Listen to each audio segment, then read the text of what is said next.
Good evening, and welcome to the United States Army Central Command Commanding General Town Hall. At this time, we ask that you silence your cell phone and please sign in on the sheet that has been provided for you at your table. We also ask that you hold on to your ticket stub for the door prize at the conclusion of today's event.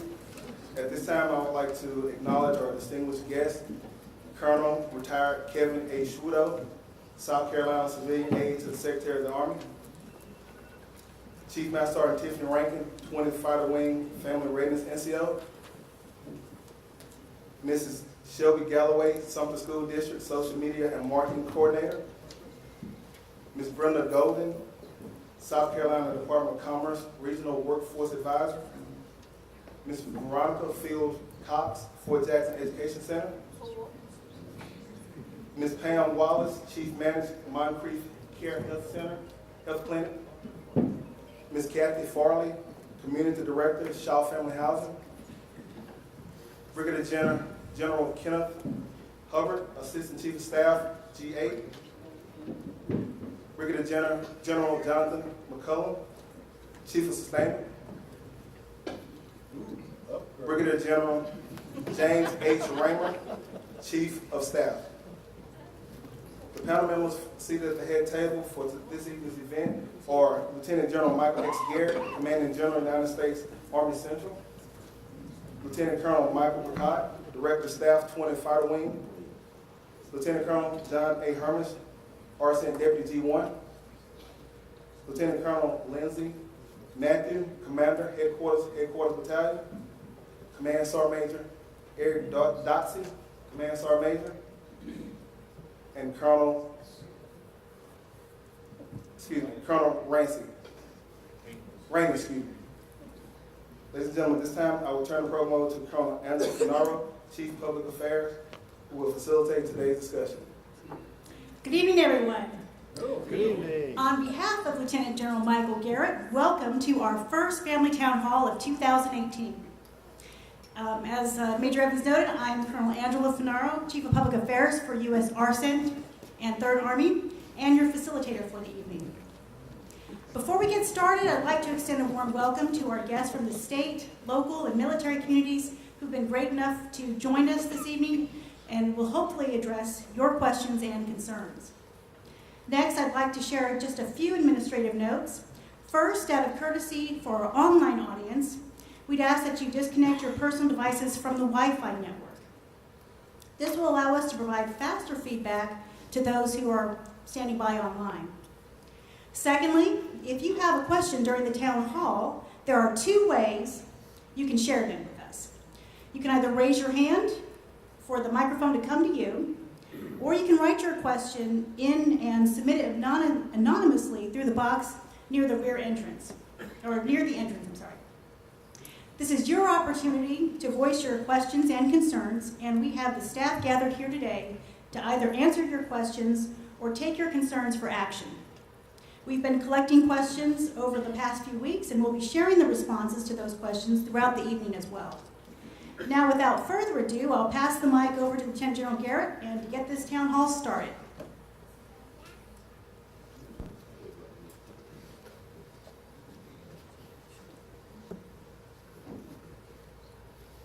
All right, Nick.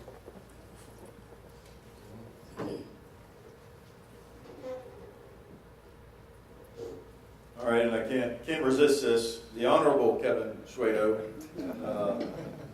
It's good to have you. Thanks for coming. You know, the civilian aide to the Secretary of the Army it's a volunteer position. It's a very prestigious position.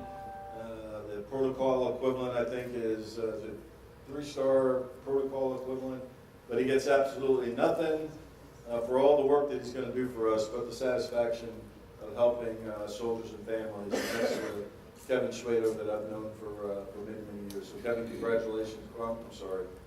Your honorableness. No, but congratulations, and we're very, very happy to have you in this position.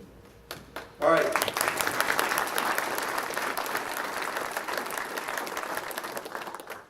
So everybody knows Lorelei. So my wife's here, and I will tell you that growing up in the Army, I can remember. I think it's probably when I was battalion commander. We really had to start worrying about family readiness groups, and you had a number of families that you had to consider. And I remember our discussion. It may have been when we went to the pre-command course. We got to reflect on some of this, and I remember Lorelei telling me, she goes, "Hey, look, man, you handle the work stuff, and I'll make sure that our family is taken care of." And that was our approach in battalion command. I get a chance now to live vicariously through our very talented battalion commander. But I am always reminded, when I'm sitting in some of these meetings of, when I was Lieutenant Colonel Garrett and responsible for some of the same things. And I share all this with you to say that the most important thing always to Lorelei and I have been, our faith, our family, and then our thought was that if we did both of those right, then the work stuff would be easy. And that's about how it's been, for 29 years that we've been married. And the good thing now is, I shouldn't say good thing, although it is a good thing for me. There's nobody in the house but us. Both of the kids are grown and kind of on their own. And so it's just the two of us now. Tonight is important for a couple of reasons. One, it's an opportunity for fellowship. It's an opportunity for us to communicate with one another. It's an opportunity for us to get to know folks that aren't in our cubicles or in our directorates. It's an opportunity to maybe widen our perspectives a little bit in terms of what ARCENT is responsible for, both in the Middle East and back here. And so what I would ask you to do, one, thanks for coming. I really appreciate this, and I will tell you, and you can provide Colonel Funaro feedback on this, but we talked about this a few weeks ago. She goes, "Sir, I want to do this at the club." And I'm like, "What's wrong with our conference room? Because then I just have to walk right downstairs from my office." But you know what, though, this was a better idea. So thanks, Angela, for getting us and everybody else who had a part of this, for getting us out of the headquarters and into something that is almost like a neutral environment. The other thing I will tell you before I get into my remarks here is this is I think a great example, sitting here in this Air Force Club on this Air Force base that has a 3-star Army headquarters that is not assigned to it. This ain't a joint base, and they do their best to take care of us. And I will tell you that although Colonel Asika and I have had a couple of heated conversations about things that we necessarily agree on, but I tell you what, this Air Force base, the leadership here, does everything in their power to ensure that we're taken care of. And those things, and we'll talk a little bit about that, but those things that they don't do are because they don't have the money to do. Right? I mean, so if you think about this Air Force base, this is a fighter wing. So there's probably, I don't know, this would be like putting a brigade. And I think the closest thing I can think of is maybe Fort Wainwright. Fort Wainwright, you really have the Stryker Brigade, but that's a pretty big brigade, about 4,500 people. You got the Aviation Brigade up there, another 1,500 or so people. But I tell you, this is like putting a brigade on a base. And then you put a 3-star headquarters here. And when we moved here, there were probably about 1,200 people. And we sorted our way through that.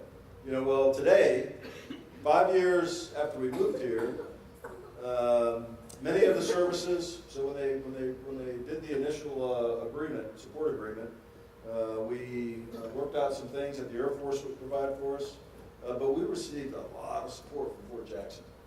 A lot of support from Fort Jackson. And guess what? Just like every military unit, on the planet, or at least the United States Army ones, you know, we have right-sized our organizations and reduced, you know, some of the things that we have provided in the past. They just don't exist today. And so we'll talk about this more, but I want you to know from my perspective, the Air Force goes out of their way to ensure that we're supported. There are areas, you know, and Laurel and I talked about some of them. You know, there are areas that frustrate us because either because of bureaucracy or because of you know, money. And I mean, you know, the money piece really is frustrating because sometimes, you know, common sense would lead you to believe that you could easily do this. But you know, our bureaucracy is much more powerful than any common sense out there, and it really does. Challenge us in many ways. So again, thanks you know, for coming. And I'd like to, and this next part. Go to the next part, please. This is really for, you know, all the families and everybody in here. And I could talk all day about this slide because this is where I spend you know, about 90% of, you know, my physical and intellectual time is in this region. And here's the one thing I want every single one of you in here to know, is that, you know, we as the United States government, the United States military, we have invested a lot of treasure and a lot of blood in this region. And everyone in this room should know why we continue to do so, you know, some 17 years after we were attacked. And the simple reason is, there are a couple things I want you to take away from this is, one, being forward protects the homeland. All right, being forward protects the homeland. We went to Afghanistan 17 years ago to kill people that tried to kill us. That threat exists today. There are violent extremists today that have the means and the reach to attack our homeland. And so regardless of how you feel about how much money, you know, and the resources and you know, our attempt to measure success in Afghanistan, I will tell you that every day that we are there means that there's not somebody here trying to inflict harm on us. And so our forward presence is important. Afghanistan is important. You look there at you know, an area that is referred to as the Levant there in yellow, Iraq, Syria, Jordan, Egypt. Just a very, very, very complex part of the world. And I will tell you again, Iraq. You know, the reason Iraq is important is because, see where Iran is there? And then if you go, you know, through Iraq into Syria and then into Jordan, or not Jordan, Lebanon, which is the country just to the west of Syria there, you know, there are a lot of Iranian influence. There's a lot of Iranian influence. There are Iranian proxies. And the one thing that we would not like to see is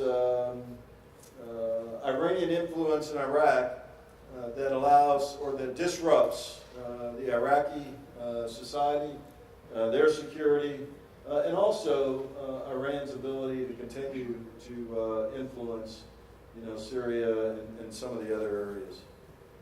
You know, we talk a lot about Iran, and what I will tell you with regards to Iran, you know, we hopefully in the future will have some kind of relationship with Iran, at least that allows us to discuss our differences. But the challenge today is, if you look at you know, any of the bad things that are happening in the Middle East, they are somehow linked to Iran, and that is everything from, you know, what's going on in Iraq, what's going on in Syria, what's going on in Lebanon, what's going on down in Yemen, all linked to Iran. And you know, one of the other things that's important to us, and you know, 17 years ago we would say it's the oil. Well, you know what? Maybe back then it was the oil, although I don't think so. I will tell you today, it certainly isn't the oil. We don't need the oil. You know, the United States right now is the country. Our oil production maintains oil at about $60 a barrel, and it's only going to go down. we're never going to see $100 barrels of oil again. And that's because the technology that we have in the United States, the oil reserves that we have in the United States allow us to do that. But it is about global commerce. We are all inextricably linked economically. And if you were to shut down the Straits of Hormuz, as you see there, or if you were to shut down the Bab el-Mandeb down there at the bottom of the slide, or limit access through the Suez Canal, the result would be a whole bunch of oil and natural gas that wouldn't get out to the markets, but the impact on us would be on the global economy, and we can't have that. If you think about where our country gains its strength, I'll tell you, and again, it's one of those chicken or egg kinds of discussions. I would tell you it is our $20+ trillion economy that allows for us to do much of what we do. It certainly allows us to maintain the most powerful military in the world. It certainly allows us to maintain the diplomatic reach that we have throughout the world. So economically, our economy is very, very important to us. And so ensuring the free flow of resources through those three critical choke points is also important. I guess the last thing I will tell you is, I spend a lot of time traveling around the region, and I've made some very, very good friends. The militaries in the Middle East are pretty good.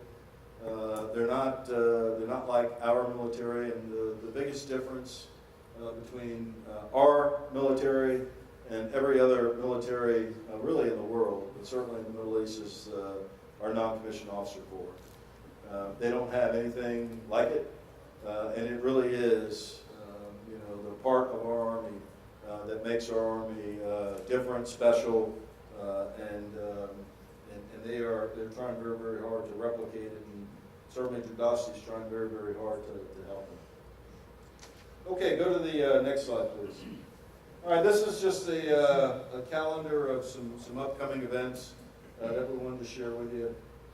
So the contingency command post, it's about 100 folks, a bunch of senior officers, and what that really is the guys and gals that go forward, establish our forward command posts. That would allow myself or General McKenrick, the deputy, to fall in on and manage an operation, command an operation. They're going to Kuwait this week for an exercise, and it's really, this is a training exercise for another exercise that we have coming up in April. You can see the semi-annual family readiness forum in March, and that's where commanders and FRG leaders will get together on a VTC and discuss how we can better serve our families. Our family day is in June, and that's also our annual golf tournament. And then, and Angela Finaro is going to talk a little bit more about this later, but then we have the Third Army Centennial year, and the real big event. We've got a number of events leading up to it, but the really big event is going to be in November.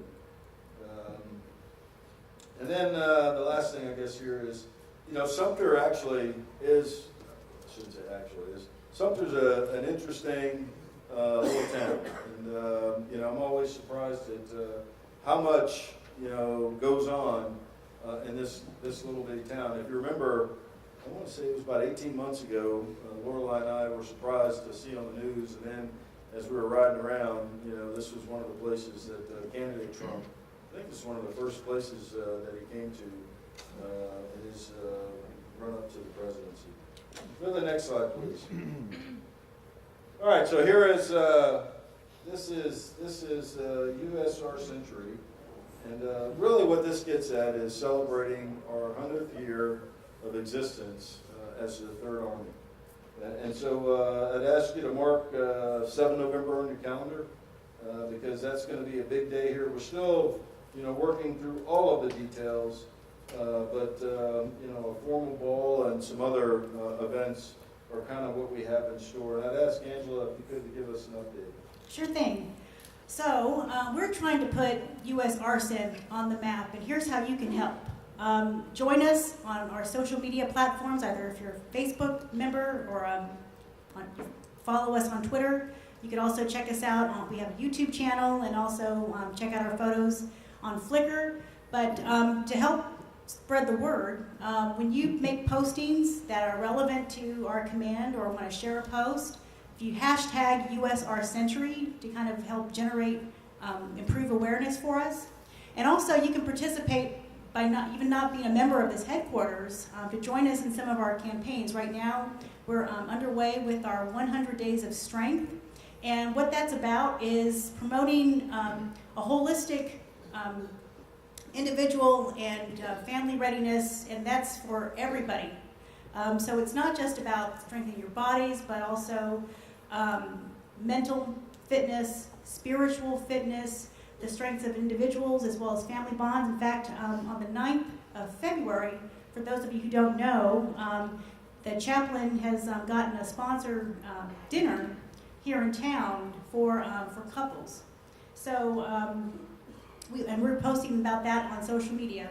But if you have made New Year's resolutions and you want to keep yourself honest, you can post to our page and say, 100 Days of Strength, hashtag 100 Days of Strength, and post your personal goals of how you are going to become personally fit in those, so that way you're ready for whatever the world happens to throw at you. And we want to help help everybody improve themselves as well as just their quality of life overall. So you can really help us out with that. And so also mark your calendars. We're trying to target November 17th as our gala.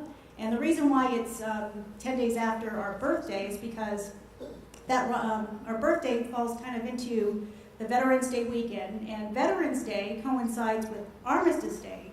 And this Armistice Day is also going to have its centennial. And when our headquarters was stood up, it was originally targeted to join the World War I effort in France. Also, coincidentally, General Patton, his birthday is November 11th.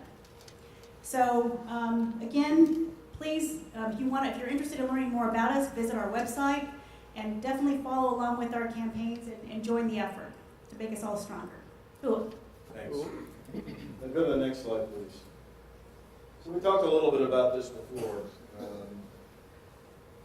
And I asked a good friend of mine, the Assistant Chief of Staff of the Army for Installation Management, to kind of come down and help us sort through our inter-service support agreement this year. And we did, and it's a pretty good, we're in a pretty good place, minus some medical stuff we still have to work through. But again, the bottom line is, this isn't a joint base.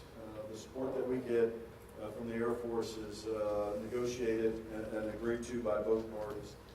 And they do take pretty good care of us. Bradley, you got anything to add to where we are on the issue? Yes, sir.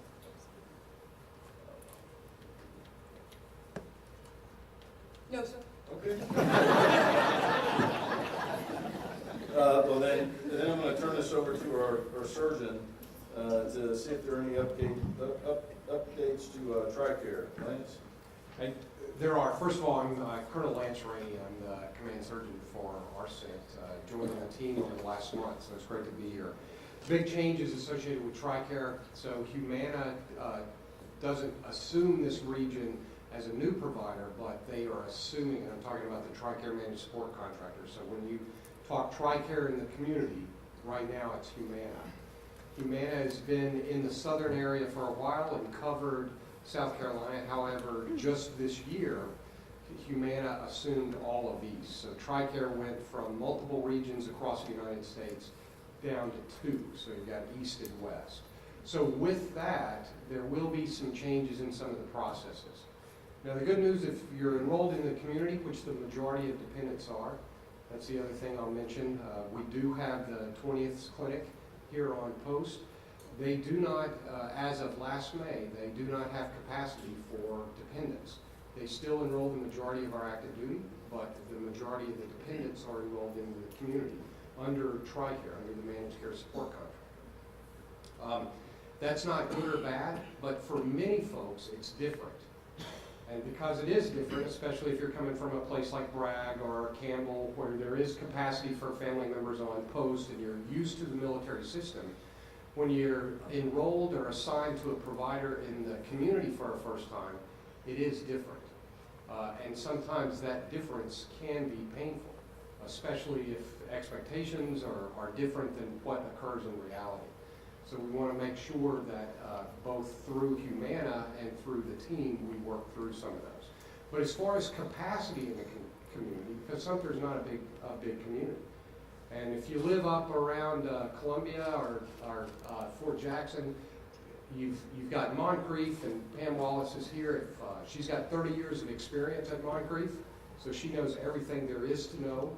So if you have family or you live up in the Fort Jackson area, some of you are assigned there. They do have capacity there, and it makes sense if that's where you live, that's where you can be assigned, and it works like anywhere else. But if you live here either on the base or you live in the community of Sumter, and you need a primary care manager or primary care provider, you're going to be assigned to the community as a dependent. So with that, as I said, it is different. Now there is capacity in the community. If you look there, if you look at what's reported by Humana, because Humana manages that, there are 129 providers within a 40-mile radius of the clinic here on base. Now that's great. However, not all 129 of those are close, and not all 129 of those have capacity. Because when you get into especially the smaller communities, often you'll have providers that can't enroll anybody else. So sometimes finding that primary care provider can take a little while, because you may go through the first 3 or 4 that you have on your list and they don't have capacity. However, continue to work with Humana, with the TRICARE support contractor, and there is capacity here in this area. So also there are changes associated with TRICARE. There is a new TRICARE contract every 5 years. The DOD changes its contract. They make changes to improve the processes. We go from Prime and Standard and Extra as of January 1st to Prime and Select, which is different.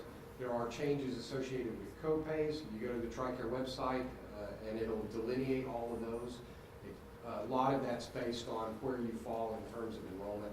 Pam, if you have questions tonight, after we finish the main brief, she can help you.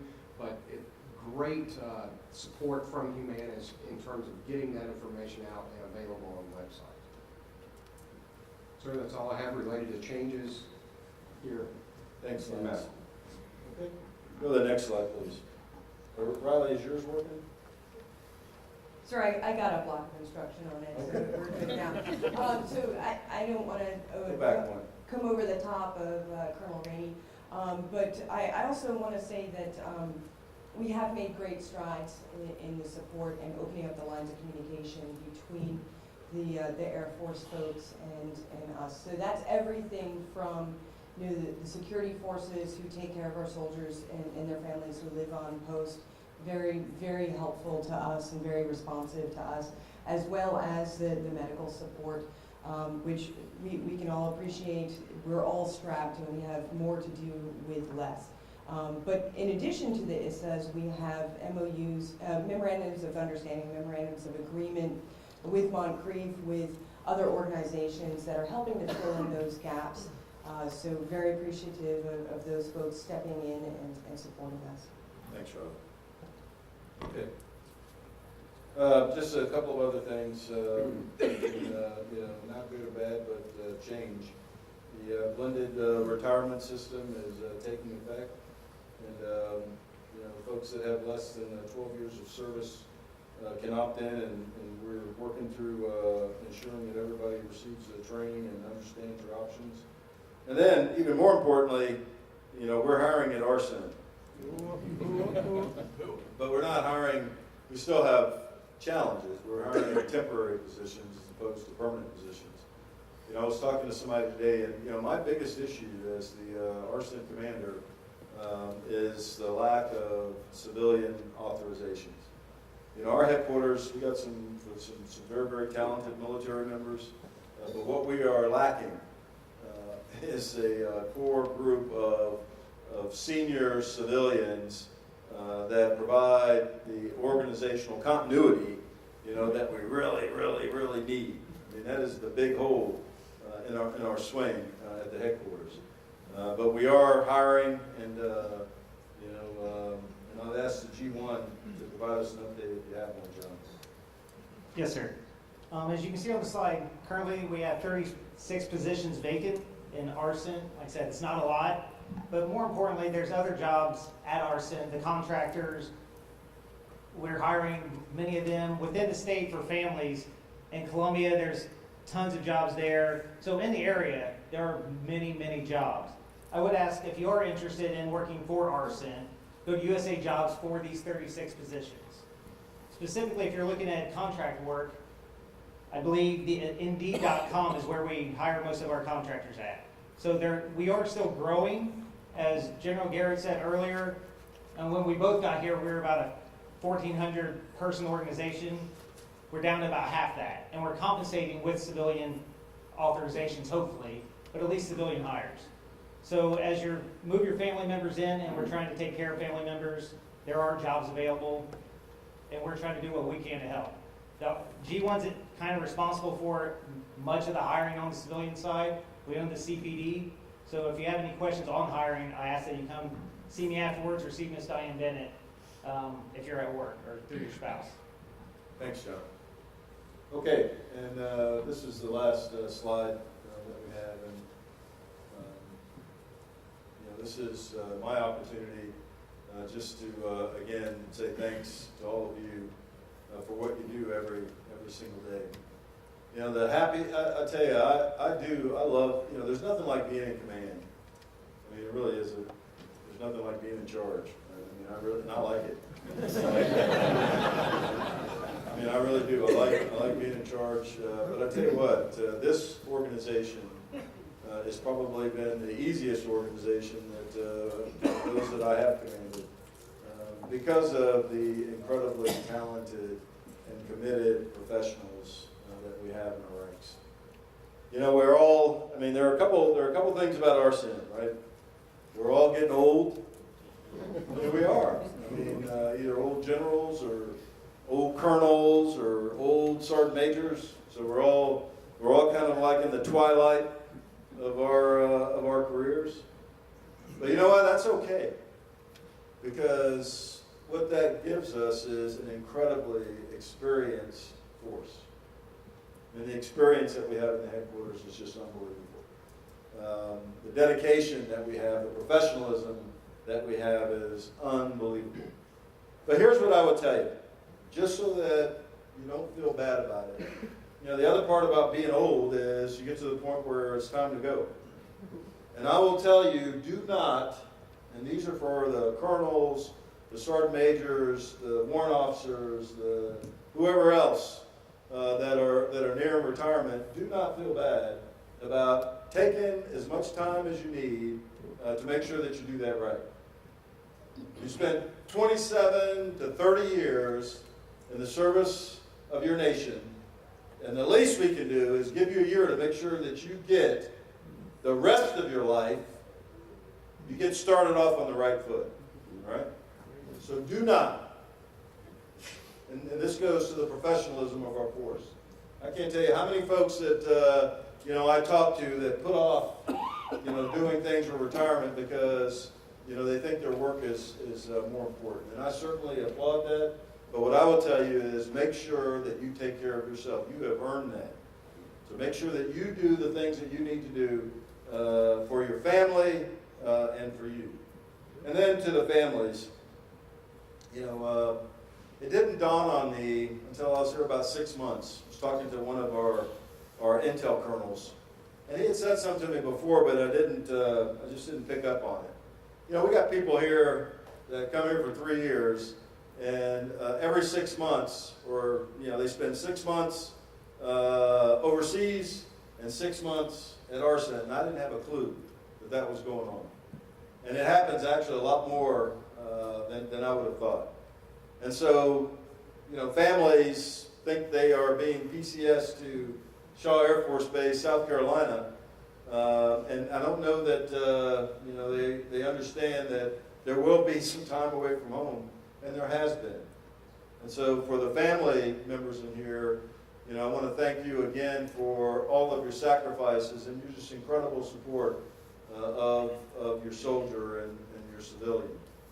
Because without, you know, your support, I know I couldn't do my job without Lorelei and what Lorelei does for our family, which is everything except for what I do.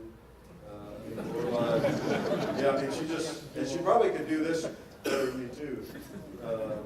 But I will tell you, I really do want to thank all of you, you know, for what you do for your husbands, your wives, and for your families.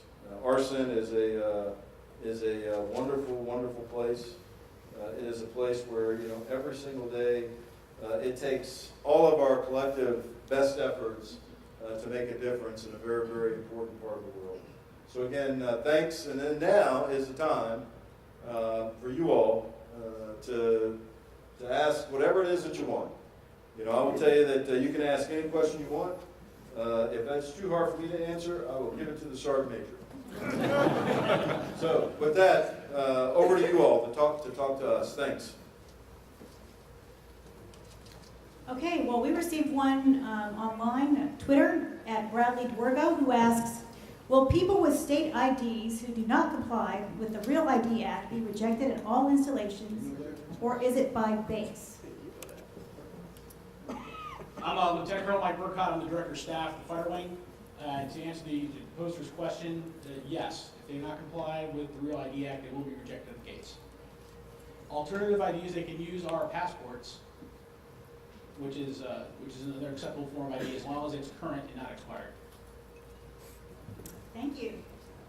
Does anyone in the audience have a question? He's the Director of Motor Vehicles. The Honorable Kevin Schwado.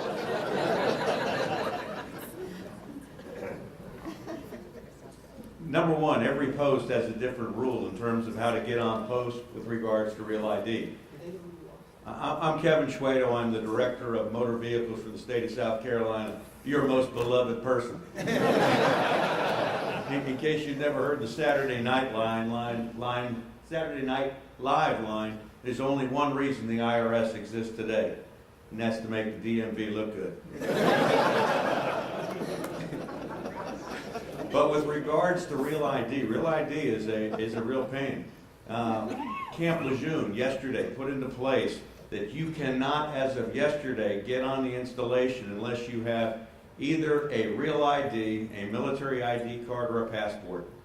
The federal law actually allows you to extend it all the way until your state says that you are compliant or non-compliant.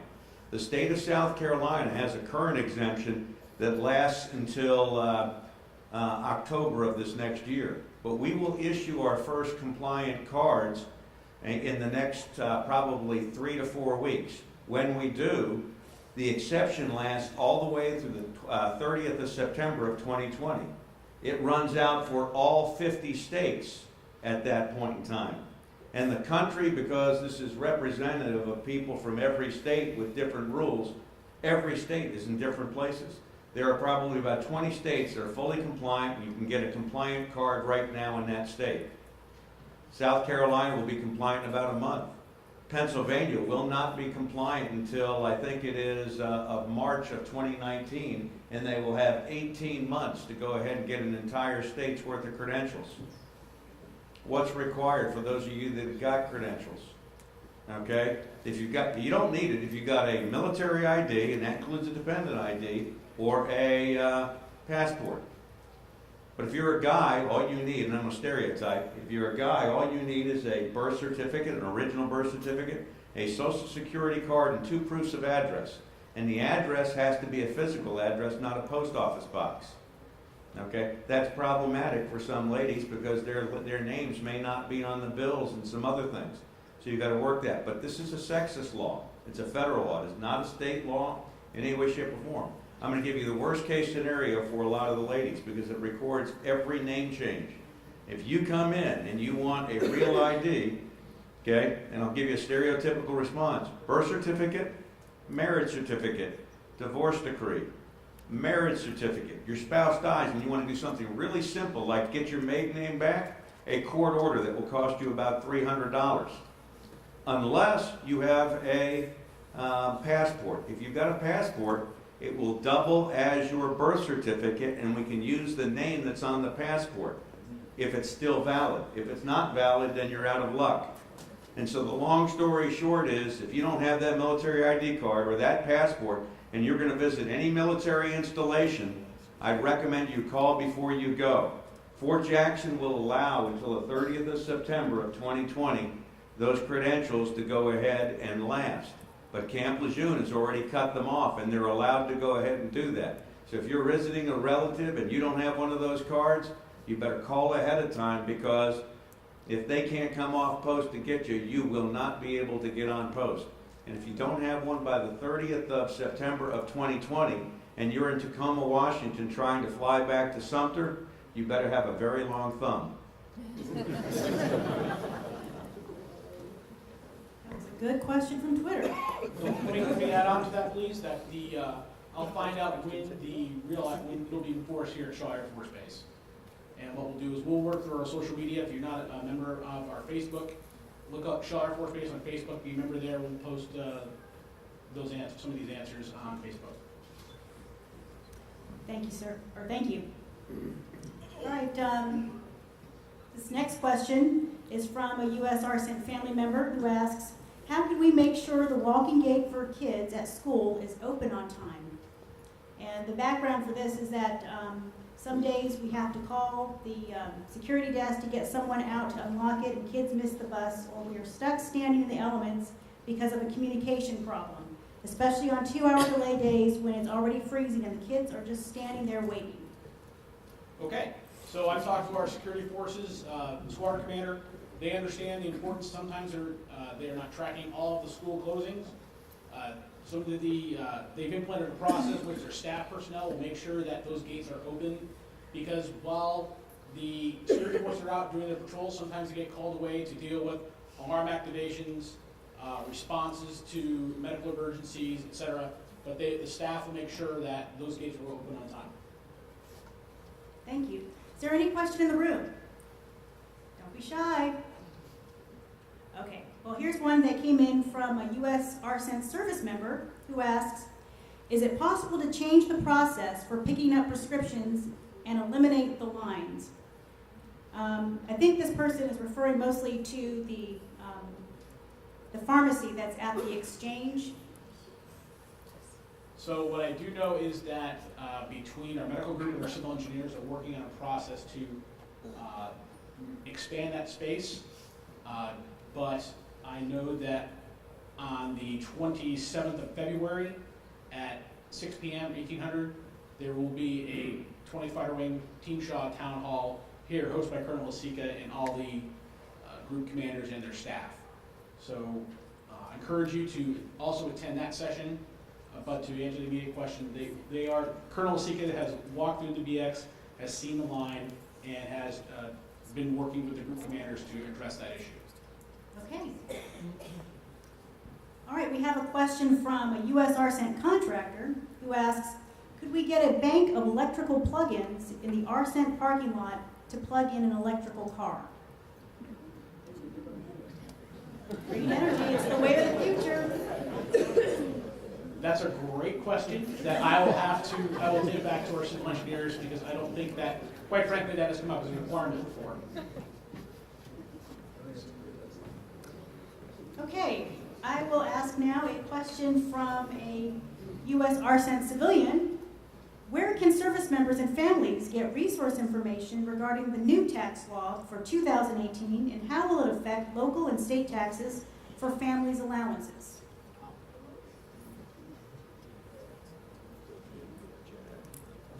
Who do I want to punish with that one? Roy, that sounds like an IG question. No, I'm just kidding. Okay, so anything we can't answer tonight, we will follow up and make sure it gets to the right source.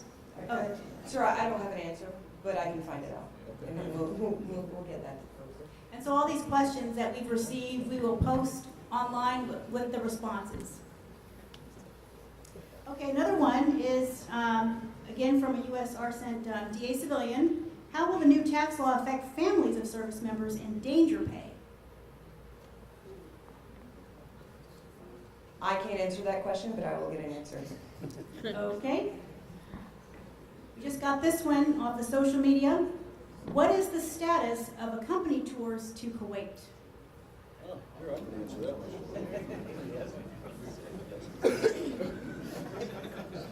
I actually, I'll give you block instructions.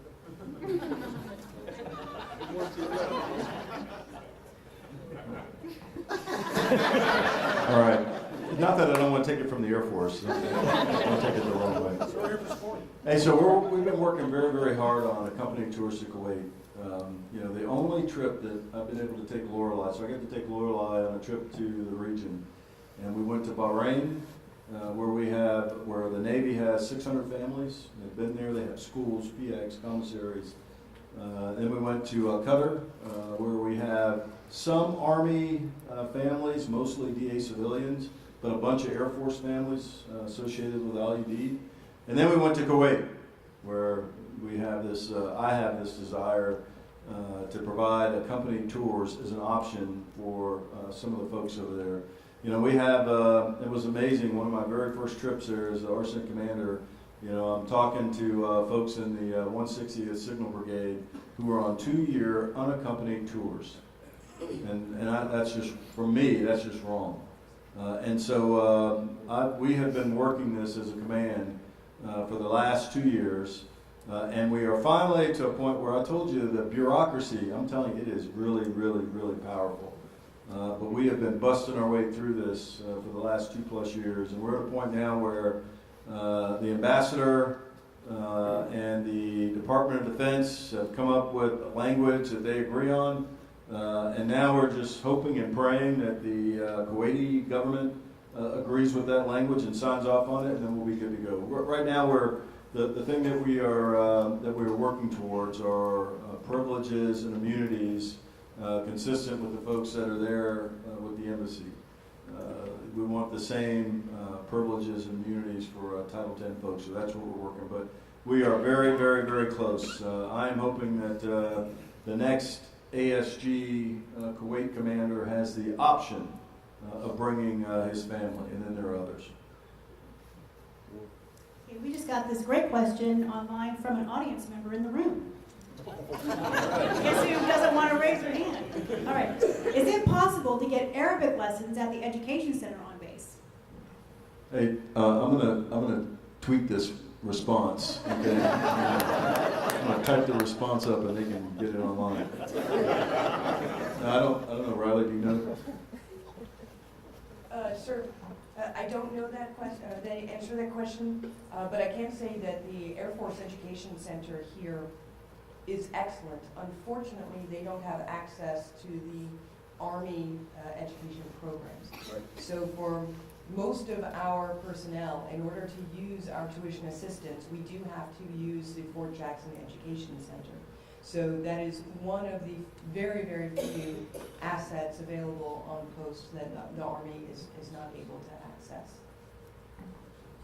Yeah, I will tell you, yesterday I was sitting with the SGS and we were going over gifts that I've received over the last couple of years. And in there were 2 Rosetta Stones, Volume 1 and Volume 2 of Arabic.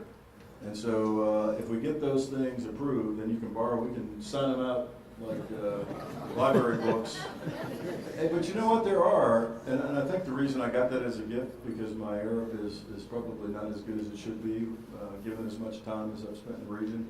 But there are other online tools for language. You know, I mean, free online tools for language. And so whoever asked that question, I'd ask you to check and see what those are, and then spread that out throughout the command. Got it, sir. So I asked that question because I wanted to test, make sure that Twitter works. Good evening, sir. Good evening, ladies and gentlemen. Chief Warrant Officer Fort Alexander from G39. So besides yourself, sir, I travel the country almost every month. I'm TDY a lot. And one of my primary responsibilities is the Command and Control Interoperability Boards and the working groups, where I engage with our partner nations almost monthly. So in these meetings, I got to tell them a lot of no's. I probably got to tell them a lot of yeses. So I want to know when they're talking about me. So which is why I would love to learn Arabic a whole lot more. I think it makes us look more professional. We can go there and actually understand their language and speak their language. They're more willing to work with us if you understand their language and embrace their cultures. That's just what I will understand. Outstanding. I also would like to point out that Joint Knowledge Online, which is only available to service members, unfortunately, JKO Online has a very robust set of basic through probably medium level Arabic courses. Free. Good point, though, Chief. Okay, this is a great next question, but I think it may be impacted by this new Real ID policy or law. Is it possible to have student volunteers work at USARCENT during the summer? So internships. I'll take that question, sir. Yes, it absolutely is possible, and we can work with that. What it does take is a lot of planning, a lot of preparation, and dedication for both the internee and the sponsoring directorate, because what it entails is making sure that the internee is a guest, a red badge guest in our organization. So they are required to be escorted everywhere, and there are lots of limitations on the information that they can see and be privy to. So as far as value added, I don't know where those internships would be most value added, but yes, 100% we are capable of supporting volunteer hours for students, and we are capable of organizing and supporting internships for the summer. Thank you. Here's the next question. Why am I often referred to Fort Jackson or to an outside network TRICARE provider when stationed at Shaw Air Force Base? Okay, it's important to understand that Shaw Air Force Base is a clinic. They offer obviously primary care services, flight services, which is the equivalent of our readiness services that we do at our areas. They have optometry, they have preventive medicine, and behavioral health, but not a lot of depth beyond that. It's an outpatient clinic for a relatively small post. Fort Jackson has transitioned over this last year to a clinic as well. It used to be a hospital, they used to have ORs, they used to have inpatient, but it has transitioned to an outpatient clinic run primarily by primary care with similar services to support it, as mentioned for here with the 20th. So the specialty care network, which again is run by Humana, is who supports that specialty care, whether that's orthopedics, general surgery, or neurology, neurosurgery, etc. This isn't uncommon as you move away from the medical centers that exist across DoD. The majority of specialty care across the Department of Defense is provided in the community. Okay, we have time for maybe one or two more questions. This next one, the counselors on Shaw are great, but they can't do anything for Army personnel. Is there a plan in place to bring representation from Fort Jackson here to help soldiers with their education questions and processes?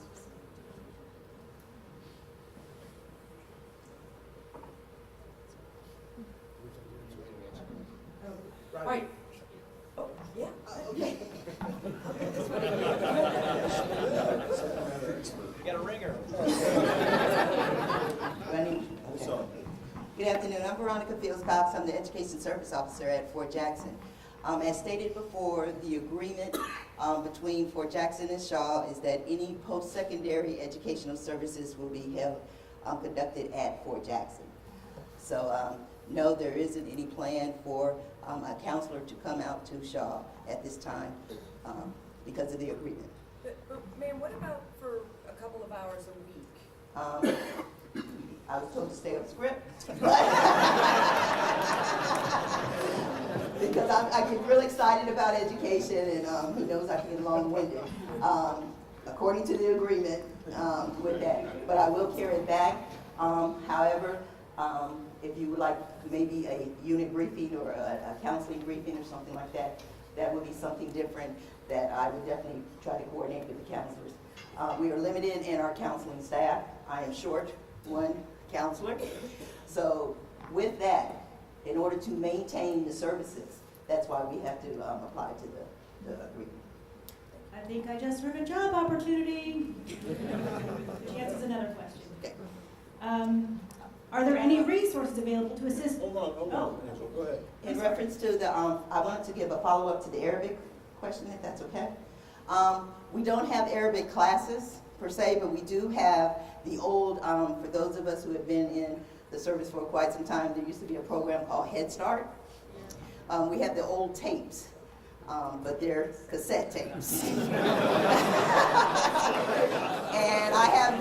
I had VCR tapes, but I went on Amazon and I tried to find a VCR, and it's difficult to find that as well. I got 2 of them. You have 2? So you're more than welcome to do that. I can say I will have, there's a survey coming out hopefully in mid-February and so forth. From that survey, you can express your educational needs and the things that you would like to have offered at the Education Center. And if another foreign language, such as Arabic, is a demand and so forth, we can see if we can make that happen. Thank you for your time. Okay, so here's time for a final question. Are there any resources available to assist military spouses who are seeking local job opportunities? Just heard of one at Fort Jackson.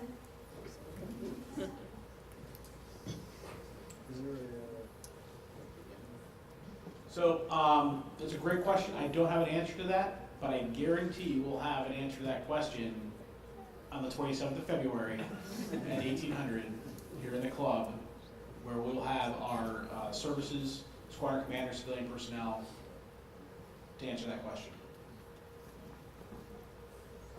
Unfortunately, sir, my name is Gerald Fambro, and I'm in the Army, or was once upon a time. Your civilian personnel office won't assist us. They won't help military Army people. Sir, when I got here, we came from Germany, and I transferred in a priority placement program, and there was nothing offered for me here at Shaw or at Fort Jackson. And I worked for DENCOM in Germany. And when I went to see the CPAC office representatives here in the fighter wing, they had nothing. They couldn't even help me. Is there a difference between Army and Air Force? Yes, sir. Okay, so then, did you go to Fort Jackson? I did not go to Fort Jackson. Yeah, just, Again, thanks. thanks, Eric. Check, sir. The CPAC that services us is at Fort Jackson, South Carolina. And forgive me for not speaking up earlier, but I asked Lieutenant Colonel Hermesh to take this because I've been on ground for all of 2.5 weeks. So the servicing CPAC is at Jackson. Personally, I know of no plan or agreement between the Air Force and the CPAC at Fort Jackson to bring personnel over. But I have jotted down that question in addition to the one that we had about interns or volunteers for the summertime, and that's one that I intend to take back to a lady named Diane Bennett, because if anybody's got institutional knowledge about it, she does. Okay? Thank you, sir. Just to put in a plug for Fort Jackson, Army Community Services, Army Community Services offers a number of classes every month for spouses on how to apply, how the job opportunities. They bring in employers about quarterly, not only for spouses, but for those retiring. So if you'll, again, go online, go to Fort Jackson, they have a community calendar. Army Community Services has a community calendar and is there. It is a quick 32 miles. I drove it from Shaw to Moncrief for 15 years every morning. So it just sounds like it's far away. It really isn't. And certainly the services are there for the spouses for them to get some assistance. And ladies and gentlemen, that's Ms. Pam Wallace. She's also our TRICARE representative at Fort Jackson. And so what I want to do, instead of answering questions that we don't know where they came from, Well, we do have some experts here, and we've had 2 examples. If there are other folks who came here, what I'd ask for us to do right now is to hand you the mic, and if there's information that you think would be useful for the folks in here, give you an opportunity to speak.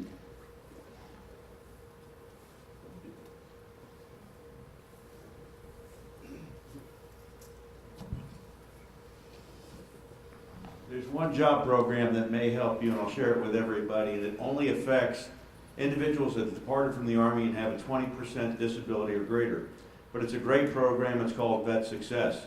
As a matter of fact, the individual running it for the state is a retired Sergeant Major by the name of Brian Washington. What it is it's an intern program. It doesn't pay a lot of money, but it gets you into any state, county, or municipal government job, and they will pay your salary, the federal government will, for 6 months. Like I say, it doesn't pay a lot, but what it does is it allows you to build a resume. At the Department of Motor Vehicles, over the last 6 years, I've hired over 100 of them. And at 2 months into the internship, I lose a full third of them. Why? Because somebody in my organization hires them and gives them a full-time job.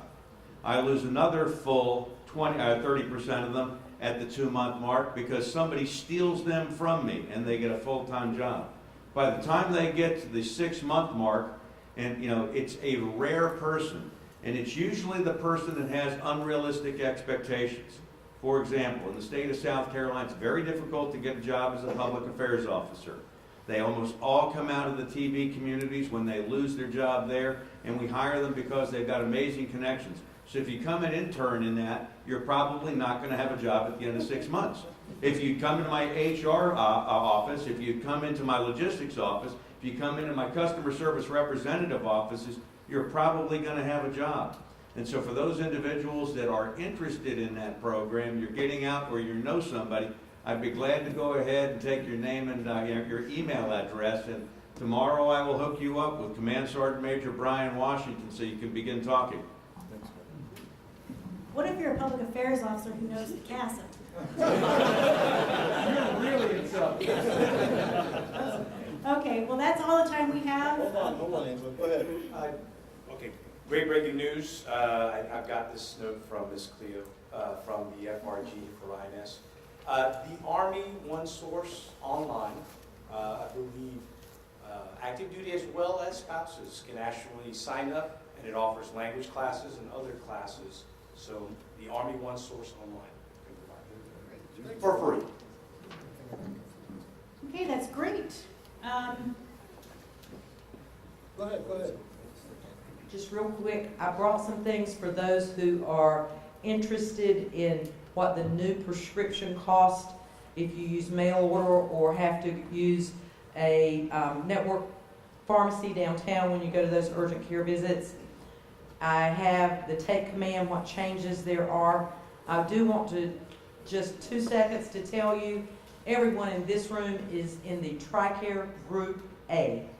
Anyone who joins the military after 1 January 2018 will be TRICARE Group B, and there's going to be significant cost differences as the years progress between A and B. So you're A. Everybody here's A. I also have the informational sheets. I will have them over here if you have questions, and I have the handouts. Super. Angela, one quick service announcement. Flu is real. Influenza is real, and it is still increasing. If you look across the state of North Carolina, this last week we had 25% more new cases than we did the week before. So in certain parts of the country, it is definitely at the epidemic level. So all of us in uniform, you should have had yours. If you didn't have yours as a family member or dependent, it's important to do it. It is still improves your opportunity of doing better through this flu season. And those shots are available through the 20th. They're also available at Fort Jackson. If I have one more thing to say on behalf of the 20th Fighter Wing, we truly appreciate USARCENT, Army families, soldiers. We have a few sailors and a few Marines running around, but this is Team Shaw. This is how Colonel Sika sees it. This is how Command Chief Master Sergeant Hoagland sees it. This is how I see it. Every airman here that works in services, who works in the medical side, to provide services to you and your families, wants to do a great job for you. Like you, we are challenged by resources. We're challenged by manning. We're challenged by money. We will do our very best to serve you. As Colonel Segal was talking to our staff today, we're a smaller force. I say we as in big DOD. We're a smaller Army. We're a smaller Air Force than we were 24 years ago. Every soldier counts. Every airman counts. Every family member counts. Because when you pull that Jenga piece out, you pull the wrong one out, it's going to collapse. So I ask for your patience, and thank you for inviting me tonight. Thank you very much. Well, ladies and gentlemen, thank you. I did get my flu shot, so I think it's just a cold. Don't talk on the microphone. But just to really close this down real quick, to reiterate what the CG said, thank you so much for coming out here. These are really important. We only know, what's brought up to us. So if there are issues out there, an email, a phone call, or if you see us around the installation, wherever, please bring up these issues because we can fix anything. We just have to know about it. And the other good venue for this is also the one that the wing hosts here. I think it was the 27th of February. Yeah, I tell you that one there is where you can all come in full force and any of these issues you have these subject matter experts right there that deal with the installation itself. So I invite you all back for that as well. So thanks for showing up this evening. Really appreciate it and appreciate all that you do. Thank you. Okay, safe. Ladies and gentlemen, thank you for your participation. Also to our online audience who submitted some great questions. I also want to thank some MVPs. Our headquarters staff did a great job putting this on tonight, but particularly my NCOIC, probably the strongest vertebrae in the Army's backbone, Master Sergeant Stephanie Carl. And also our webmaster and social media director, Ms. Mallory Spicer.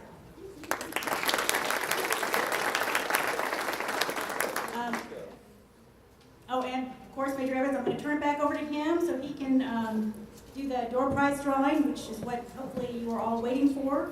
And thank you for being with us tonight. And we will post your questions and responses as they come in online as well. Thank you, ma'am.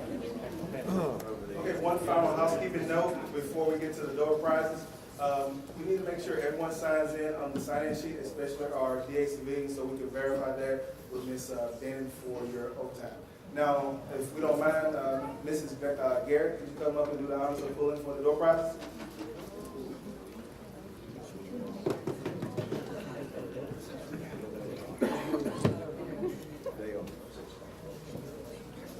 $113,155.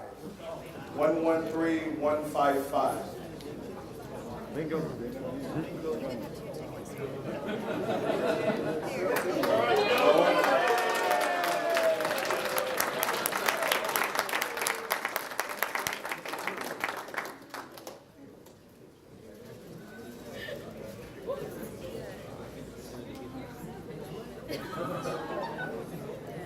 113,158. 113,158. 158. 113,158.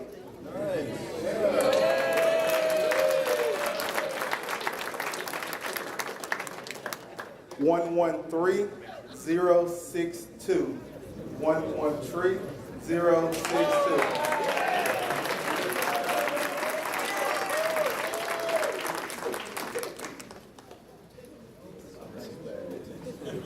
All right, the last one, 113,068. 113,068.